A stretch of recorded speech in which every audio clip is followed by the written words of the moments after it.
లోకంతో ఏర్పడిన బంధం తెంపినది ప్రభుతో అనుబంధం.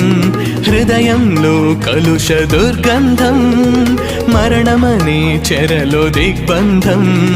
అపరాధముల చేత పాపముల చేత చచ్చిపడి ఉండగా కరుణించి మరణించి రుధిరాన్ని కార్చి జన్మనిచ్చాడుగా. పాప నియమము తీయగా ఆత్మ నియమము నీయగా నోరు తెరువని గొర్రెగా మౌనమే వహించెగా. వ్యసనాక్రాంతుడుగా పవిత్ర రక్తదాత ప్రపంచ ప్రాణదాత సర్వోన్నత విధాత